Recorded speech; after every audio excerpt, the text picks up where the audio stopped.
Ma'am, audio is okay. It's fine. And we are going live now.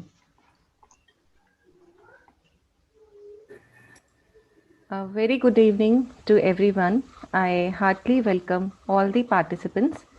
Thank you for joining us for today's webinar on post COVID-19 challenges and opportunity of IT industry under Community Connect program organized by Baba Farid Group of Institutions, Batinda, Punjab.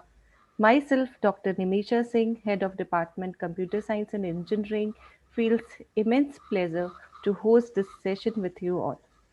Dear all participants, at this time more than 350 participants registered for today's webinar. The addressing in the webinar will be through panel discussion. Few common questions which were asked by various participants during the registration process. I will be taking those questions with our expert during the session. Before we start the session, I would like to introduce our keynote speakers. Firstly, with a great pleasure, I would like to introduce Kranti Athalya ma'am. She is Senior Manager University Relation with IBM India. She has more than 20 years of industry experience and currently working on employer branding and technology across domestic university and colleges.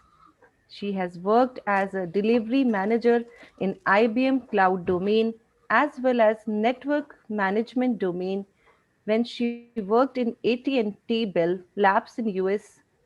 She has received the Best People Manager Award in IBM India South Asia in 2011.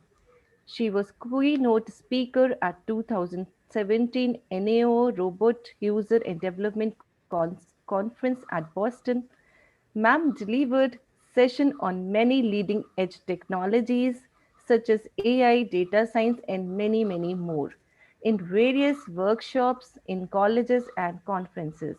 So, thank you, ma'am, for joining us today. Thanks a lot. I would also like to introduce our second keynote speaker, Dr. Surinder Singh Saini. Dr. Saini is working as a principal scientist in optical devices and system and had worked as head business initiative and project planning department at Central Scientific Instrument Organization, Chandigarh since 2001.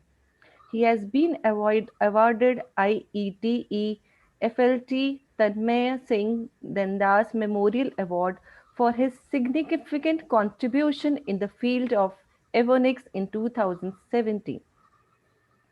He is a member of team who received CSIR National Technology Award in 2002, 2018 and 2020. He has transferred 26 technologies in less than 2 years to various startups, MSMEs, use PSUs, MNCs, etc., in, in which 12 technologies are transferred during COVID-19 pandemic period. Baba Farid Group of Institutions really feel honored to have such dignitaries with us. Thanks, Kranti ma'am, and thanks, sir, for joining us today.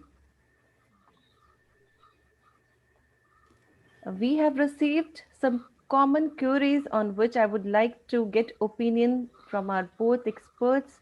So, firstly, I would like to take question with Dr. Sani. What are the biggest IT challenges? What are the biggest challenges that IT sector faced during the pandemic, and how company handle it? So, I would like to know the opinion from our expert, Dr. Sani. Please, sir.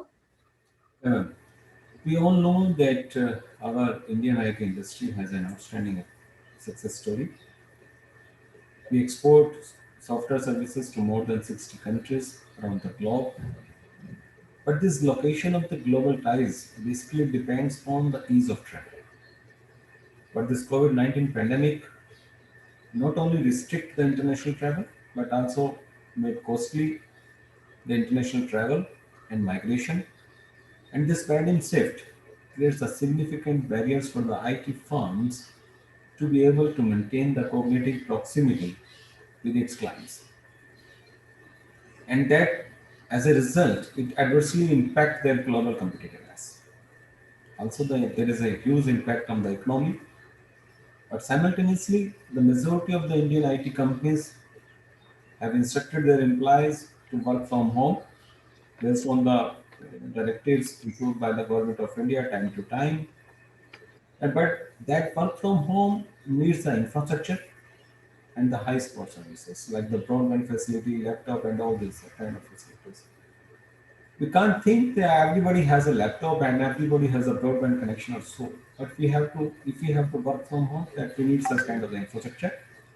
And because maybe 7 out of 10 has such kind of the infrastructure, or the 6 out of 10 or 8 out of 10 has the such kind of the infrastructure, and automatically there will be a significant drop in the output of the IT industry.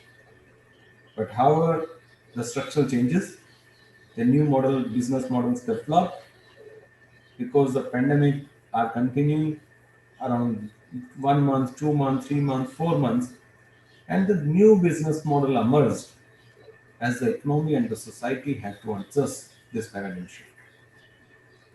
This COVID pandemic has forced the organizations or industry to alter their business models so that they can deliver their products and services by working from home, or it can be by communicating with each other colleague with some online collaborating online tools or so.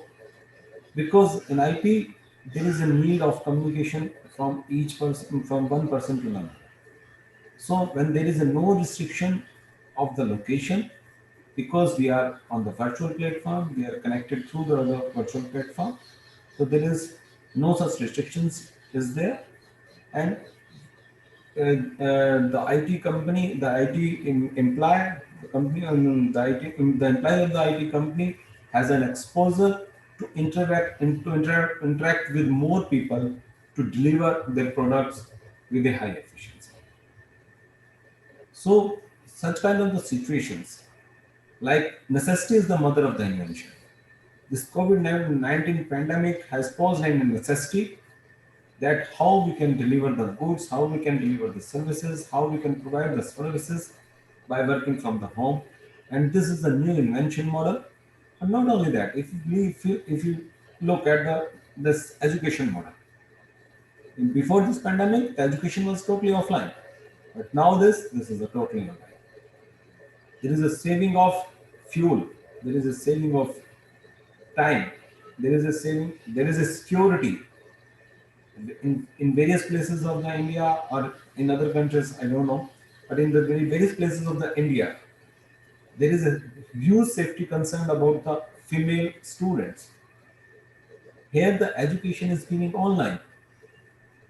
When the student is at the home, there is no need to think about their safety, their any other thing, or the student is going to the school or not, because you are already at home, you are watching your kid, you are watching your kid at home, that he is studying or she is studying or not.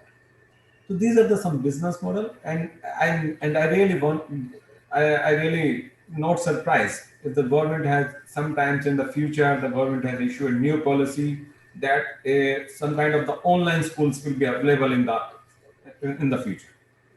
That not from the UKG or the kindergarten level, but I think there is some kind of the if I'm what I think about a business model for this online school education, that there be a online school models for a third to fifth, and the 6 to 10, and the 11th 12th, for the different type. There are the different peoples who have the expertise in their subjects. The school has mapped the experts from the different fields on their panels, and these all experts are delivering the lectures to the students through the online mode. No infrastructure is required by the school, no place is required. Only you need a laptop and the broadband connection. This is usually available nowadays at every home. The matter is, the concern is where the co-curricular activities. But in case of the co-curricular activities, I think there is also a business plan for that. That we have a different academies around the city, around the state, and all these things. We can map with the different academies, like this is the cricket academy, this is the tennis academy, this is a such badminton academy, and all this kind of the academies. We are giving an option to the students that we have a collaborative programs with such kind of the academics, and you can join these academies at a particular time or at time at their comfort. Okay, with the reduced prices. So we have a lot of options with the such kind of online things. So true, sir. So true. I would like to get the opinion from Kranti ma'am also. So, ma'am, being a part of such a renowned organization, what was the challenges? What you observed? So good evening, and thank you for inviting me for this session. I'm pleased to be part of this and share my experiences with the students and faculty from your group of educational institutes. So thank you. So I think the COVID pandemic has been a challenge for all industries across the board, and IT industry was no exception. So the only advantage of people working in the IT industry was that we already were in a situation where we were working online. We were, at least for IBM, we got on board very quickly because all of us had access to our computers, to the computers in our offices. We had set up, we used WebEx for our meetings anyway because we had people working across the world. So we used to have our meetings digitally before. So for us to change over was fairly easier. Most of our employees were able to uh, access their work material from home. Since all of us have laptops, there were a few who had to get some special permissions, get access to the firewalls to be able to work. But majority of the IT companies were able to quickly adapt and provide access to their employees fairly quickly. So since this was something that was not planned for some of the companies, they did have challenges. But I think within a month, most people had access. If we are talking specifically for IT industry, I think most of them were able to get online and start working again. So it was not as challenging for the IT industry as it is, I think, for others who could not go online. Their employees had to lose jobs, they had to cut back. And so the challenges faced by other industries were far more than what the IT industry faced. And as Dr. Saini said, that working from home has provided its own set of challenges, which all of us have faced. We have to share our Wi-Fi with multiple family members trying to get online at the same time. The bandwidth issues are there. Plus the electricity issues are also there of challenging things which are not helping. And then we have those of us who have children at home, their schooling is from home as well. So it's a very challenging time, but I think over time everybody has settled into a new normal for now. And I think for any industry, and especially for the IT industry, we have to remember that what got you here will not get you there. So whatever has worked for us up till now will need to change, because in the future, the skills that are required to continue in this post-COVID era is something that we all need to do. There will be a lot of learning, there will be a need for a lot of education to make sure that we are ready for changes that are going to happen in the industry. And those changes are driving digital transformation. So we need to be prepared for multiple changes that are going to happen. There's also going to be a lot of automation, because I think the industry has realized that some things need to be automated. So without that, we will not be able to adapt quickly for the next crisis that comes. But because of this, there is a big hope and big good news for IT industry is that there will be a demand for IT skills. Earlier, only large corporations were based on a digital platform and were had all the latest technologies. The smaller scale industries and the medium-sized companies were not all on the digital platform. So I think they have realized that they need to get there. So there will be a big demand for IT skills, and since most companies will go digital. So I think that is my take on post COVID IT industry. Okay, ma'am. Thank you so much. So, as Kranti ma'am and Dr. Sani said, necessity is leading to invention, and there were challenges, as ma'am said and Dr. Sani said, there were challenges like supply chain was disrupted, and inability to secure raw material due to interruption of transport services was there. But the moment the country realize that it will go long, so if ma'am said that initially if the companies were prepared, so they didn't face much trouble, but the organizations which were not prepared had to deal with some losses. But it gave the invention of work from home, which went very smoothly in many organization, and the life was on the platform. So always problem challenges give to some new innovation, and which really help in many cases. So thank you, ma'am. Thank you, sir. So next question I would like to ask with Kranti ma'am.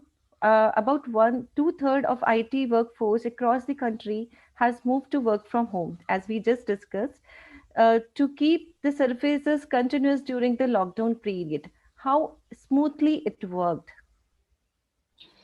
So, as I mentioned before, that there was the initial hiccup. I think everybody went through that first month of trying to balance this new challenge. We at IBM we have the work from home policy, so we were used to working from home, but not at an extended period of time. So everybody in the IT industry has worked from home at some point or the other, and this time though it is for an extended period of time. So the main challenge, as I mentioned earlier, was the Wi-Fi. Now everybody was online, so everybody noticed that there was a slowdown in the way the data is transmitted. So even if you were on a video call, initially the bandwidth would not let you have a good, clear picture or even a good voice. So there were challenges for that. And because of working from home at that time, when the initial lockdown came about, there were other challenges at home as well, because we had to take care of everything in the house. People did not have help, the maids or the cooks, or even the groceries that had to be brought home. That was a significant challenge during the initial phase, when we all had to make sure that we got our groceries online or able to go to the market or get it delivered. So those were the challenges that were not directly related to our work, but it was a big impact on everyone's work. Trying to figure out how the children are going to be attending class, because the parents now had to become teachers as well. So that was one of the major challenges, how to get the children to work. So if the children were older and they'd already started working on computers, it was not that bad a situation, because the children could get online and start attending their own. But the parents who have smaller children, I think it was much harder for them to get the children to sit in a place. So it was the balancing that work life was very hard. I think over time people have gotten used to it, and now things have slowed down a little bit. So there is more help. We have enough support structure as well. But I think one of those early days have taught us that the support structure that we took so much for granted uh, is very, very important, and we need to take care of it, because if we don't have that, then I think our work suffers. So that was one of the challenges that you didn't see. And the other thing was also about the different platforms, the communication platforms that came up because of this work from home model. There were so many companies that suddenly came into the limelight. For example, Zoom just took off because everybody was on Zoom till the other platforms caught up. So these were companies that were doing okay before, but because of COVID, suddenly they were in the limelight. Limelight. There were a lot of, and because of that, we could all communicate. I think we were fortunate that this happened in this time when we were all digitally connected. So it was not that difficult. If this had happened some 20 years ago, I don't think we would have been functional so fast. So I think because the IT industry has changed over time, we all have access to Wi-Fi and computers, and also we all have IoT devices. Some have smartphones. So all these things help in the way we communicate with each other. So it's not just the capability of communicating with each other for work, but I think during lockdown we also realized how important it is to stay connected with family and friends, because those are the relationships that have helped us to stay sane, if you may call it, because it has been hard for everybody to stay cooped up in the house for long periods of time with family members. And if it was not for the phone where we could call each other, whether it be a video call or an audio call, and just to talk to others and share how you're feeling, I think that was another thing that work from home has taught us, that we need to stay connected, because when we go to work we do have that social interaction with our peers, but when we came into this COVID-19 situation, it became more and more relevant that we have to stay connected on a daily basis with our friends, family and co-workers. Okay, ma'am, I would like to know the opinion of Dr. Sani too. Sir, what are your views? Is it similar as ma'am said that the challenges and the like work from home model was same? What ma'am said? Definitely, actually, if the IT industry will have already and have an exposure to work from home, not about two-thirds, but I think around one-fifth or one-fourth of the IT industry and IT workforce is already working from home. And if we and along with the IT industry, if we think about, if we talk about the MNCs, the people who are working with the MNCs, they already have an exposure of this Skype calling and all this calling and the group calling. But we never think of that we will call in such a huge manner that around 40 to 50 persons will be called at the same time, or 100 people. And as right, the madam has rightly pointed out, that because they have already working on that model, and it will be easy for them to shift on this work from home. Sir, was it easy to derive same performance level in the terms of quality and productivity from the employees on continuous basis? Was it easy? Yes, yeah, Like to know from both of you, ma'am and yeah, sir. it's actually a win-win situation for both the employer and the employee. How? Because when we are talking, the meetings will happen through the video conferencing, so there is a no global restrictions, no travel restrictions, no wastage of time for travel, no time restrictions, either we have to call 9 to 5 or whatever we have to, and the multiple inputs, intellectual inputs we are getting at a particular time and at a single time. And so the main thing is there is no fear to get infected from this COVID pandemic when we are. So we have not only we have saved our time, but we also saved have saved our cost on the infrastructures as well as on the daily routine on the expenses and all these things. And with less working time, we can give a better output. We can give a high output. What do you say, ma'am, about this? So I think I agree with Dr. Saini that the productivity level has definitely gone up for employees. So earlier, since it was only occasionally that people did work from home, you could not measure the productivity as such or pinpoint whether that person is really doing. Because it was only once in a while, so it didn't really matter. But now that was on a long-term basis, so it has, we have noticed that the employee productivity has definitely gone up. The we have the responsibility of certain things. Deadlines have to be met. So since everything is being met, then the projects are getting completed and going on as planned. That shows that employees, either working from home or from office, the productivity level is definitely there. So the question earlier, which was like, can employees be productive if they are working from home, since there's so many distractions and all that?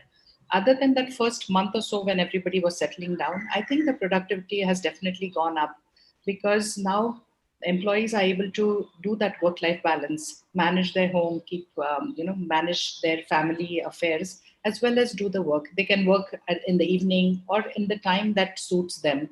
So that I think is a big plus for most people. And I think going forward as well, I think everybody would like to have a nice balance between going to office as well as working from home. Right, ma'am. Perfectly. I agree with the views of you and Dr. Sari. As work from home moved smoothly, although it was a challenge because a lot of constraints were there. But in order to look for the safety of workforce during the pandemic, it was very much essential too. So overall, I think in future there could be combination of in-house facility, work from home, outsourcing, crowdsourcing. Many new ways of achieving the work targets can be done.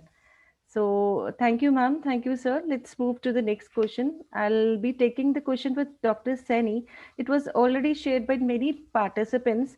While the economic impact of the COVID-19 outbreak was evident from past few months, but it has provided opportunity for IT vendors to become more relevant and innovative.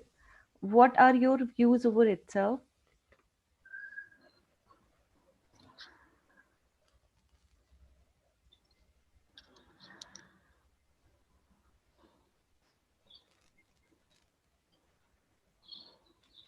Oh, is there voice break? I'm not able to hear.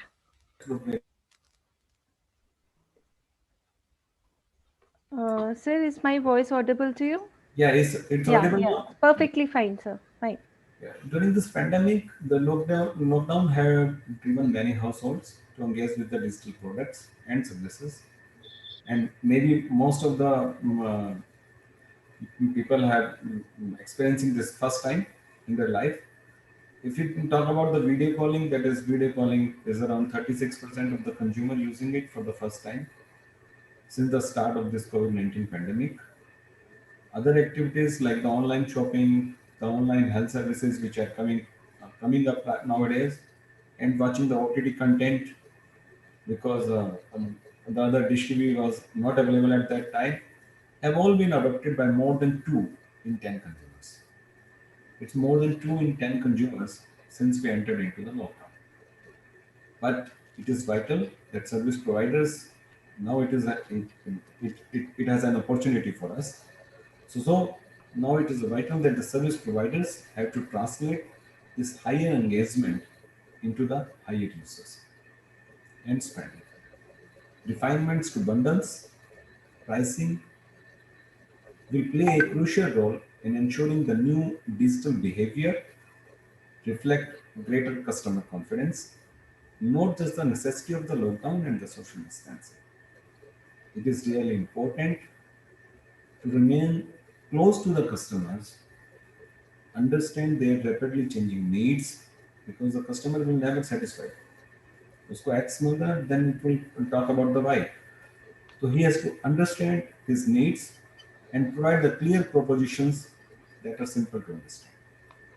Those who do this successfully will turn the tide to unlock new opportunities to serve the customers and help the economy to grow. The demand is there, and now it is a time for the service providers to fulfill this demand.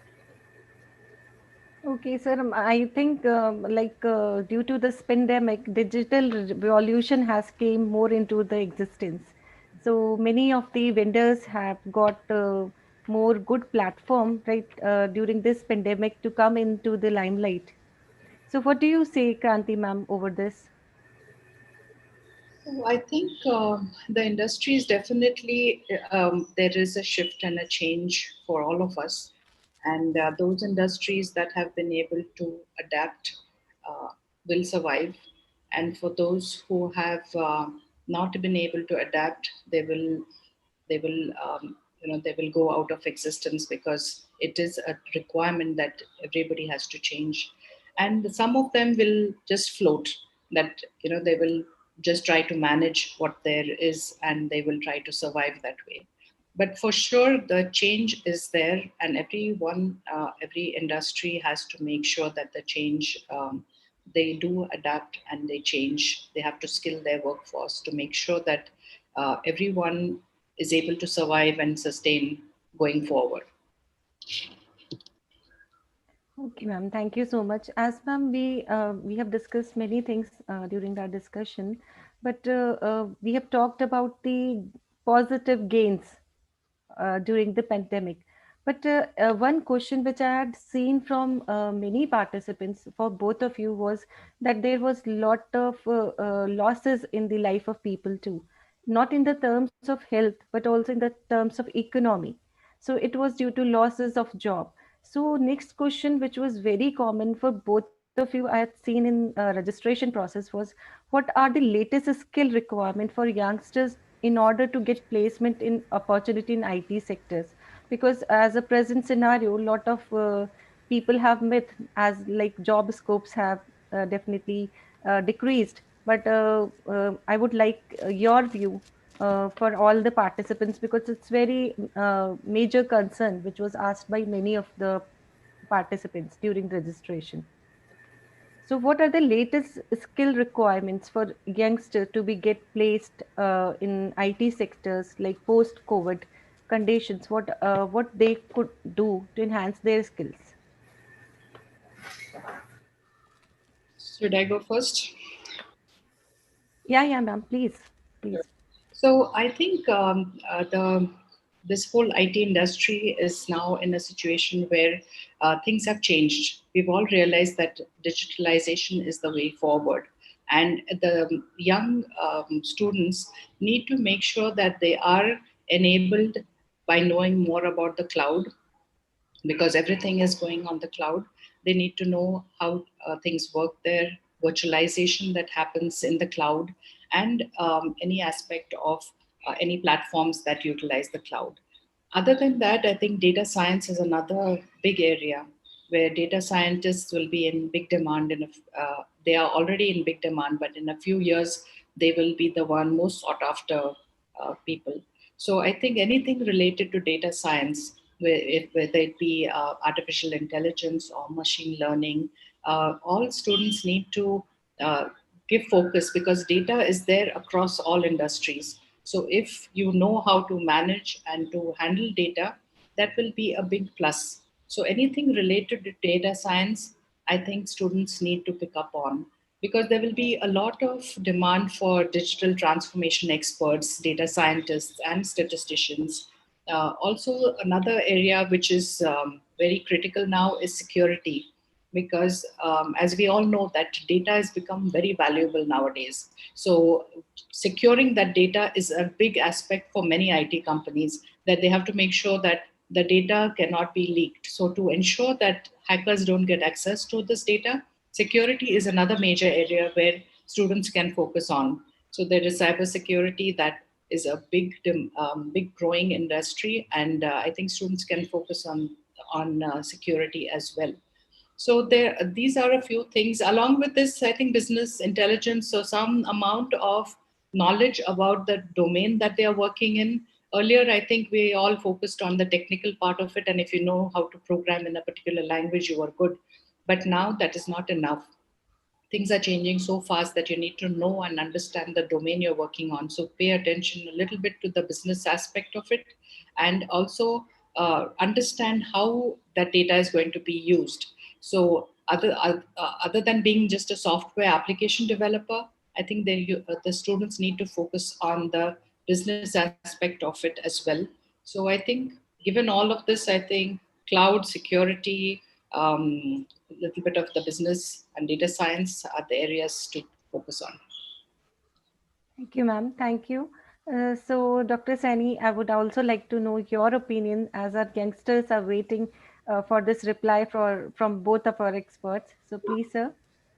Yeah, in addition to Madam Kranti, I want to mention that one more area It is the innovation.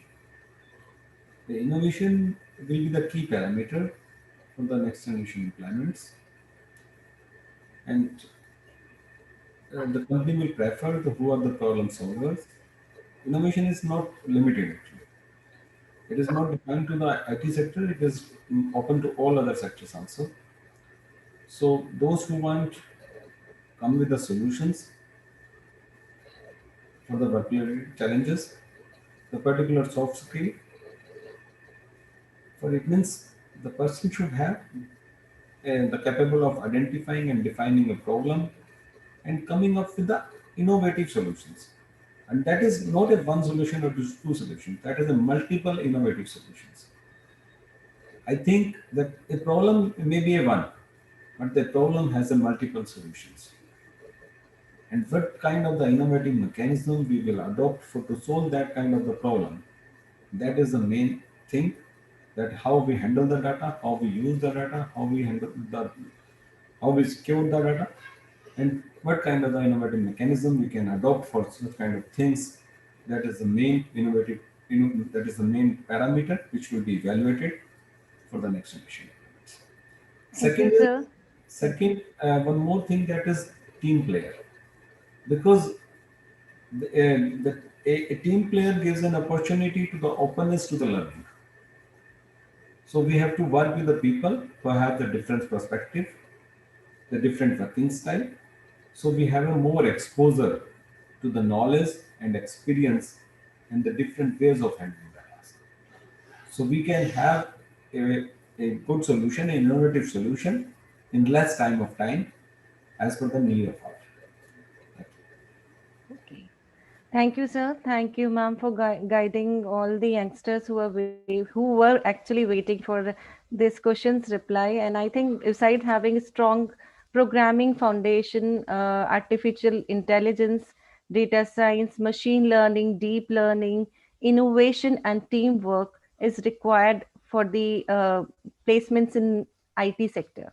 So thank you, sir. Thank you, ma'am. Next question, sir, I would like to ask you how educational institution can develop and promote national and international linkage by way of partnership in teaching and research. Well, there are the different organizations, different institutions of the government, like the DST, Department of Science and Technology, Department of Biotechnology, Council of Scientific and Industrial Research, AICT, DRDO. They are all offering the fellowships. They are all offering the project-related calls for the national research to carry out the international collaborative international research. Like few of them that is like the BST, that is Fund for Improvement of S&T Infrastructure in Higher Education Institute, which is named as FIST, FIST, Intensification of Research in High Priority Areas, National Program of Fellowship in Science and Engineering, and there is one more uh, fellowship that is for the Teacher Associateship for Research Excellence. That is open to the teachers who want to work under the mentorship of an scientist of a R&D organization. This will give exposure to the research, to the national and the international also. And some kind of the DST programs is also available for the Indian scientists who are working abroad and but want to come back and continue to their work in India. There are the different fellowships also. Like this, there are the AICT schemes. That is for the R&D. There is a collaborative research scheme. You may all be aware of that. That is the CRS. The institutional scheme, that is the AICT Idea Lab, Idea Development, Evaluation and Application Lab for the application of science, technology, engineering and mathematics. For the faculty development, there is a research promotion scheme. And same thing for the students. There is a various fellowship for the students by the CSIR in form of the Junior Research Fellowship, Senior Research Fellowship, Research Associates, Nehru Jayanti Fellowship. There are the various kind of fellowships which are also there are the other fellowships which are normally used for the international collaborations. They are normally open, and then we have to collaborate with an international institute to work with them for a time of around 3 months, 6 months, 9 months, 12 months, or so on. There are the various kind of the fellowships which are available. Thank you, sir. Thank you for such a wonderful information. It is really helpful for faculty who are live with us and also for the students.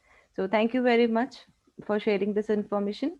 And the next question I would like to ask with Kranti ma'am, what are the actual impacts of COVID-19 on Indian and global market?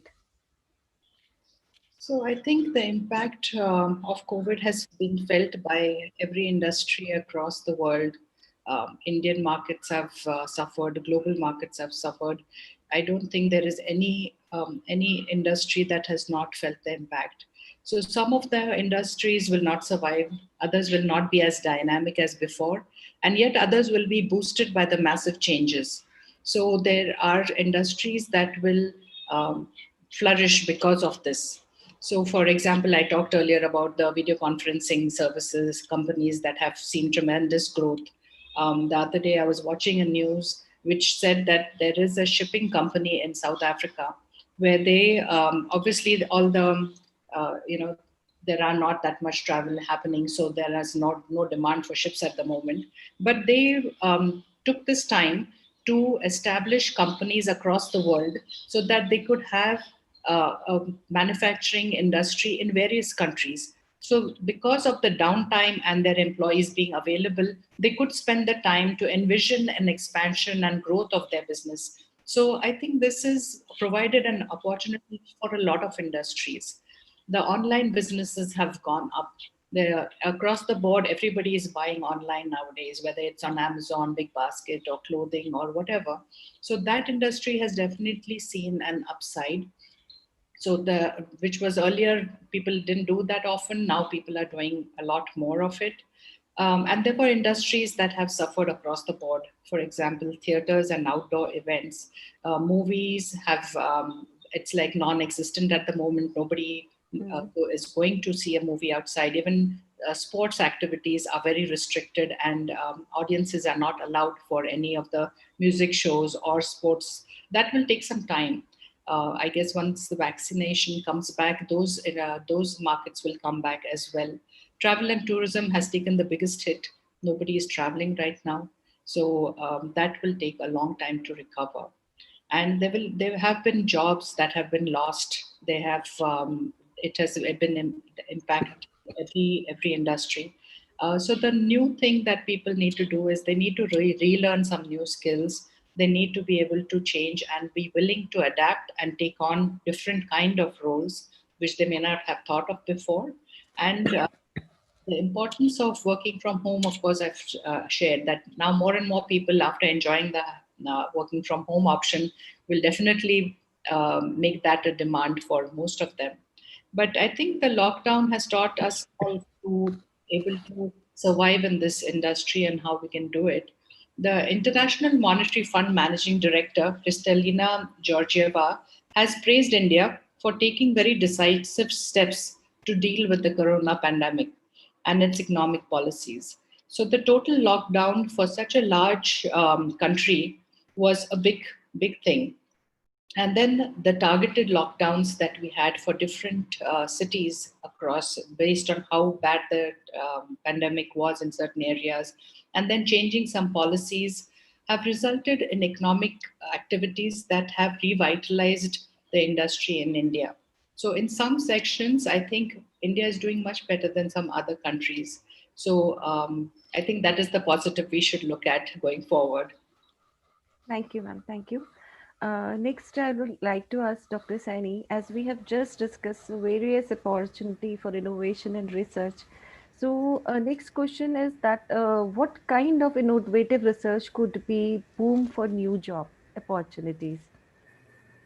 Well, there are many areas like Dr. Imran Kranti also said, that is artificial intelligence, machine learning, data security, Internet of Things, Internet of everything actually, the automation, the sensor development.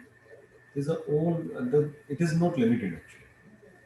But whenever there is a technical innovation, the technical innovation sometimes made the number of the technical jobs redundant. For example, if you think about the banks situations, the ATM and the online banking replace the some bank jobs. The new way of the technologies like the automation and artificial intelligence, machine learning is a threat to many conventional jobs. They are making the machines smarter, and but for these machines, we have also need the smart implies. We have sometimes the unskilled labor or the semi-skilled labor lose their jobs. So this technological innovation results in improved lifestyle, consumerism increases, and thereby results in many more employment opportunities. For example, if you take an example of 3D printing technologies, the building houses by the 3D printing is a great technological innovation.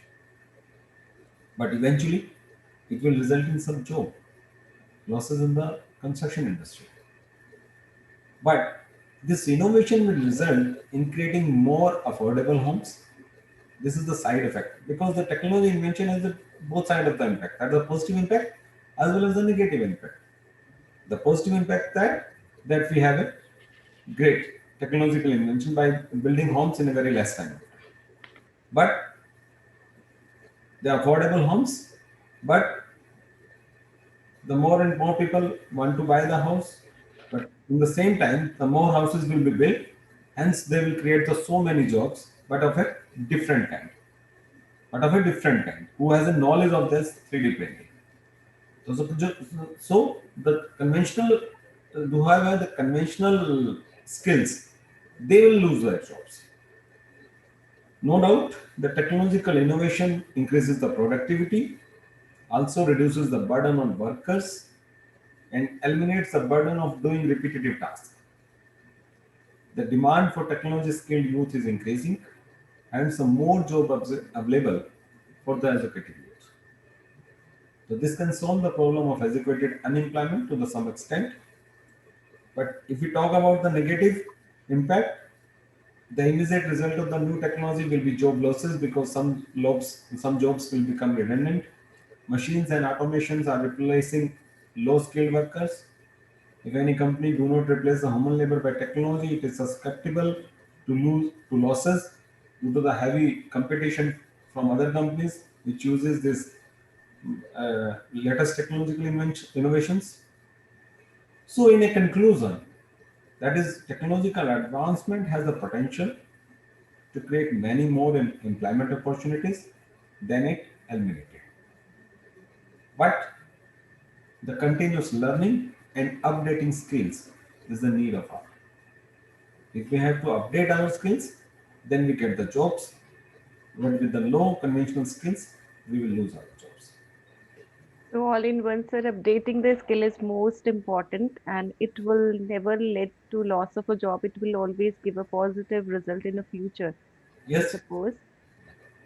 Thank you very much, sir. So, ma'am, last question I would like to ask you, as we have already discussed a lot about digital revolution. So, will the next generation digital technologies will overcome the market job crisis which is created by pandemic? So I don't think that technology is going to overcome the market crisis for jobs. I think those are two separate fields. Like the market, there will be a need for jobs in different areas in the market. So if we are talking about something like AI or blockchain trying to enable us to overcome this market crisis, I think that is not going to happen. AI is there to help us to automate things or to be able to respond in terms of how technology should react to certain situations. But the innovation and creativity that is what makes us different from machines is something that is always going to be unique. We are going to be able to think outside the box and do certain things. So the technology is going to help only in certain areas and only up to a certain level to get over the market crisis. But to be able to get new jobs, like Dr. Saini said, that we need to be able to upskill ourselves. We need to change on based on the demands of the industry. We need to find the skills that we need to enable ourselves to get the next good job that is out there. So, though blockchain is like the next disruptive technology that's coming up, it is not there yet. It is in a very nascent stage. It is still needs a lot of development, and it will create a lot of jobs. Yes, if you are interested in blockchain, that's a good area to be in. And the bottom line is, you need to see where the industry is trending and learn the skills that are required to do jobs in that area. So I wish everybody a lot of luck and to upskill themselves and to be able to get good jobs in the IT industry. Thank you, ma'am. Thank you, Sunny sir, for such a wonderful talk today. And actually, many of the questions were on the job and the opportunities, and I think a lot of myths and lot of doubts of the students and even people working from the industry had been clear. So, only thing I suppose is to polish up the skills, and opportunities will be there. It's not that it has ended in the market. So thank you, ma'am. So on the behalf of Baba Farid Group of Institution, I'm highly thankful to Dr. Surender Singh Saini sir and Kranti Athalye ma'am for sparing your precious time, and we had a wonderful interaction with you. Thank you very much, sir. Thank you, ma'am, for being with us today. Thank you, sir. Thank you, ma'am. Thank you. So I'm highly thankful to Dr. Gurmeet Singh Dhaliwal, Chairman BFGI, Management BFGI, for initiating Community Connect program. And I'm also thankful to our principal, Dr. Manish Goyal, BFCT, Dr. Jyoti Arora Bansal, Vice Principal BFT, all HODs and webinar organizing team for their contribution in such event.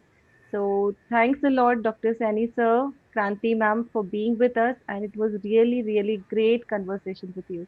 Thanks a lot, ma'am. Thank you, Thank you, sir. ma'am. Thank